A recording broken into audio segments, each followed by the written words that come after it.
വളരെ ദുഃഖിതനായിട്ടായിരുന്നു ഞാനന്ന് അവനെ കണ്ടത്.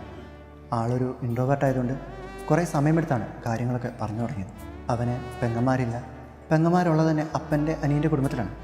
അതിൽ മൂത്തയാളുടെ വിവാഹം 4 ദിവസം കഴിഞ്ഞ് നടക്കാൻ പോവുകയാണ്. പക്ഷേ ഇവരെ മാത്രം കല്യാണത്തിന് ക്ഷണിച്ചിട്ടില്ല. അങ്ങനെ കാര്യങ്ങൾ തിരക്കിയപ്പോഴാണ് അറിയാൻ കഴിഞ്ഞത് അവളുടെ അപ്പന് ഇവരെ ഒട്ടും ഇഷ്ടമല്ലാതെ.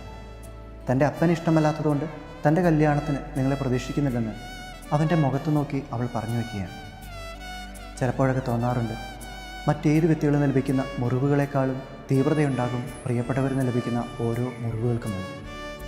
നോമ്പുകാലത്തിൽ നമുക്കിഷ്ടമുള്ള സാധനങ്ങളൊക്കെ നമ്മൾ വേണ്ടാന്ന് വയ്ക്കാറുണ്ട്. അതിനോടൊപ്പം നമ്മുടെ ഒരു വാക്കുകൊണ്ട്, പ്രവൃത്തി കൊണ്ട്, നോട്ടം കൊണ്ട് ആരെങ്കിലുമൊക്കെ മുറിവേറ്റ് പോയിട്ടുണ്ടെങ്കിൽ അവരെയൊക്കെ ചേർത്ത് പിടിക്കുവാനും സ്നേഹിക്കുവാനും ക്ഷമിക്കുവാനുമൊക്കെ തയ്യാറാകുന്നുണ്ടെങ്കിൽ ഈ നോമ്പിൻ്റെ വിജയവും അതുതന്നെയാണ്. കാരണം അത് നമ്മെ കുറേ കൂടി നല്ല മനുഷ്യനായി തീരാൻ സഹായിക്കുന്നു.